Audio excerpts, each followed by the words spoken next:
ngewe nshimye Imana cyane kuba uyu mumama ahagarara imbere y'abantu bangana gutya agashima Imana. Ngewe mbere najyaga mubwira nti uzaze tujyane gusenga nituve nzakugurira icupa tukabyemeranwaho mu gitondo ahubwo nkasanga yakambakambye burundu. Ariko icyo nshimye Imana nuko ahagararanye n'uyu mwana we, uyu mwana we yagize ibikomere yageze aramubwira ati mama njye mba numva nakwica nazajya n'umuntu umenya kuri mama. Ariko ku cyumweru saa 9 arambyukiye bari gukomanga arambwira ngo uyu munsi turajyana gusenga nta gucika. Nitwaga ngo ni generali ariko ntabwo abandi ba generali bakoreye igihugu. Nari generali wo mu kabari. Yari generali mu kabari. Narageraga hano ngutse mu kabari akambwira ngo atari generali ngo yaje. Urumva ubwo tugeze hano ku cyumweru pastor dusengera asenga aregesha ati Imana iraje bahindura amazina. Ubwo randashima Imana ko agiye Imana yampindura amazina. Uba ngo basiganye n'andi muri ka kabari bakambwira ngo Yesu ashimwe muroko ntabwo cyubahiro. Ntabwo kijya mu kabari. Kadukomera Imana amasi yamufashe mu izina rya Yesu Kristo. Kandi ikintu tuzanasubireyo. Haleluya.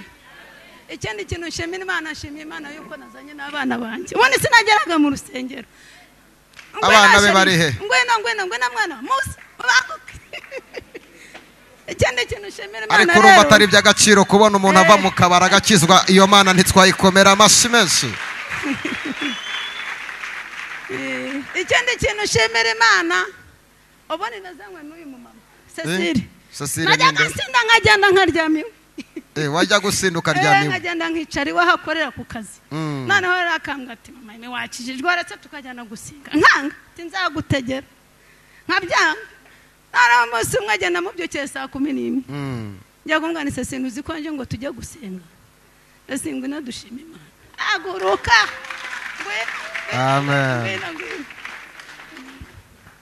Uganda shima Imana kuri ibyo byose Imana yankoreye. Nukuri Imana ishimwe cyane. Pastor wavuze ngo tuzasubizwa nani minsi 7 ishize. Shiraho microphone. Wavuze ngo tuzasubizwa ngo buri muntu urangaha ngo nyuma y'iminsi 7 arasubizwa nyuma y'iminsi 7. Ariko ajyana ashubizwe nyuma y'iminsi 2. 7 itaragira. Amen. Imana icyubahiro. Kaduha Imana icyubahiro mu izina rya Yesu Kristo. Imana yamufashe kandi mu izina rya Yesu akorera Imana kuva uyu munsi mirere na mirere. Tumutunga ibiganza Yesu amufate. Imbaraga z'Uwiteka zikomeze zimugumeho. Amen. Haleluya. Amen. Kadusoma amagambo y'Imana aboneka mu gitabo cy'ibyakozwe n'intumwa ibice byaho ni 12. Mutwe amagambo aravuga ngo Herode ashaka kwica Petero ariko marayika aramukiza. Nuko muri icyo gihe umwami Herode afatira abo mu itorero bamwe kubagirira nabi. Yicisha Yakobo inkota mwene se wa Yohana. Abonye ko anejeje abayuda ariyongeza afata na Petero. Icyo gihe hari mu minsi y'imitsima idasembuye. Amaze kumufata amushira mu nzu y'imbohe amuha abasirikari 16 kumurinda bane agira ngo azamushira abantu pasikishize. Nuko Petero arindirwa mu nzu y'imbohe ariko abitorero bagira umwete wo kumusabira ku Mana. Herode arayaba umusohore iryo joro ngo Petero yarasinziriye hagati y'abasirikari 2 aboheshejwe iminyururu 2. Abarinzi nabo bari ku rugi barinda inzu y'imbohe. Nuko marayika w'umwami Imana ahagararaho umucyo waka mu nzu. Marayika akoma Petero mu mbavu aramukangura ati byuka n'ingoga, iminyururu imiva ku maboko iragwa. Marayika aramubwira ati kenyera ukwete inkweto zawe, abigenza atyo. Arongera aramubwira ati wifubuke umwitero wawe unkurikire. Arasohoka aramukurikira, ariko ntiyamenya ibyo marayika akoze ko ari iby'ukuri. Bibiliya iratubwira ngo Herode ngo iryo joro ari bwice Petero ngo marayika w'Uwiteka aramukiza. Ndeka nkubwire ibyo bakoreye abandi, wowe uri umubirizi urashaririye ntabwo bazagushobora, kubera ko amaraso ya Yesu agutwikiriye. Ntabwo azemera ko umuroza kwica. Niba yarisha abandi bigashoboka, umurozi niba yarisha abandi bigashoboka, akica abaturanyi bigashoboka, wowe uzamuhagama kuko wuzuye imbaraga z'Imana. Ntabwo azagushobora, ntanabitinyuka, Imana izamwimura. Prophesy. Bwira uwo muntu muri Kongo, wowe ntabwo bazagushobora, urarinzwe. Njyewe ntabwo bazanshobora, ndarinzwe.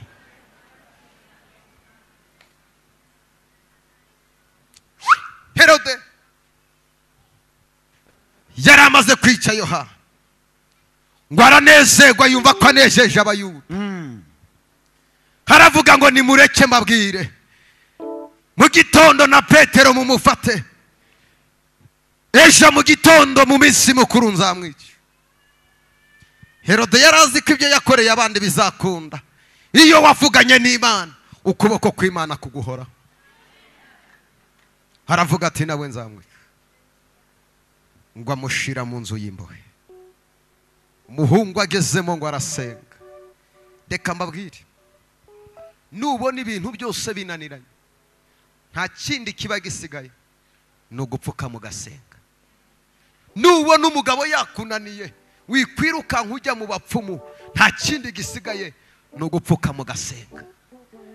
Nubona abana bawe bakunaniye, reka kwirukanka ngo utume umutwe, pfuka musengera abana bawe. Nubona mu rugo rwawe hari ibitangiye kuzamba, nta kindi gitanga igisubizo, ni ugupfuka mu gasenga. Kandi reka mbabwire, bwira uwo muntu muri kumwe, ukizwa neza kuko Satani ahemba nabi.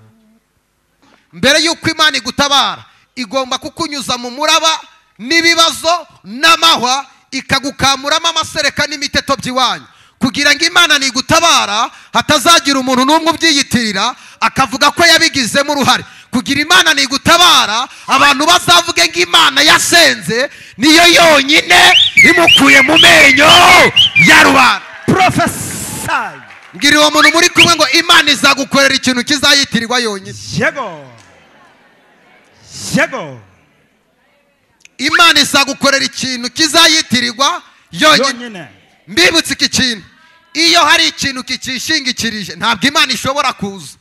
Iyo kikishingikirije amafaranga, Imana ibihagaze.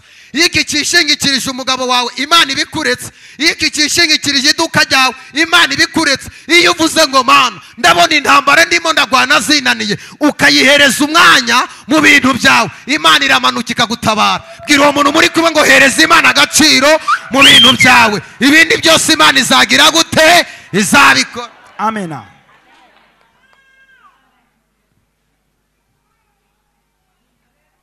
Gucuranga use kubireka, ndashaka twumva amagambo y'Imana.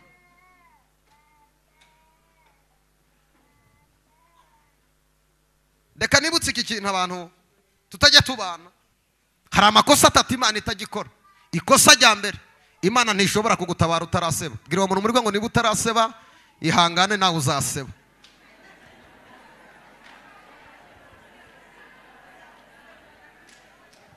Umuntu wese, ntabwo Imana ishobora kugutabara utaraseba. Kubera iki? Igireka abantu bose bakabiteraho komanteri bashaka, kugira ngo nigutabara izakoresha umuntu wagusebeje agende avuguruza amagambo yavuze. Kandi niba hari ikintu kijyana, ni ugusebura umuntu wasebeje. Niba hari ikintu kijyana, abantu bizi itangazamakuru barabizi, iyo ukoze inkuru itariyo bakubwira ko ugenda ukavuguruza inkuru wagize gute, wakoze. Niba hari ikintu kijyana, ni ukubona umuntu akubwira ngo yazapfa adahetse, akanavuga ati ndabisinyiye, bwaca mu gitondo ukamunyuraho uvuye gukingiza, akavuga ngo ya Mana. Prophesy. Mana ntiyagutabara utarasa. Kosa rya kabiri Imana itakora, ntishobora kugutabara bitaranuka. Imana igiza finale, ntabwo iza mu majonjoro. Imana igiza finale, abantu bavuga bati katubirebe, katumurore, neneho turamufite, nene harandagaye. Hari n'igihe Imana ivugana nawe ngo ngiye kubikora, njya ntinya Imana. Muzayirebe ivuga mu itangiriro, ikavuga no mu iherezo, ariko ntikubwire hagati. Kubwira ko iguhaye umugabo, ntikubwire ko azagukura amenyo. kwiramutse bikubwiye ukavuga utazagubita n'urushi ntiwaba ukigiyeyo. Imana iti ndakubakiye nikubwire ko uzamara 12 utarabyara, kuko bikubwiye wavuga uti oya reka manza nyitegereze nzabanze mbyara. Imana iti ndakubakiye nikubwire ko uzapfakara, bwira umuntu muri kwe ngo buretse gusakuza uracyari hagati. Imana iti nguhaye akazi nako wari uriho bakakwirukana, ariko se Mana bigenze gute? Kumbi Imana ibiri kuvuga iti reka mbanze ndebe kwihangana kwawe. Pamva abantu benshi bibananiye bibacangiye mu kwihangana. Mbibutse ko aho uvukagera ntuzongere kwitotombera umuntu wese ukugwanya, kubera ko nawe siwe abari gukorera sebuja Satani, kuko niwe wamuhaye akazi ko kukugwanya. Bwira umuntu muri kwe ngo babarira umuntu wese ukugwanya, kuko nawe siwe ari gukorera sebuja Satani. Nta muntu batagwanya, na Yesu baramugwanyije. Ariko ndashimira Imana ijya udushakira inzira hagati y'abanzi bacu, aho badutegeye bakatubura, bakazakanguka tugeze mu masezerano y'Imana yavuganye natwe.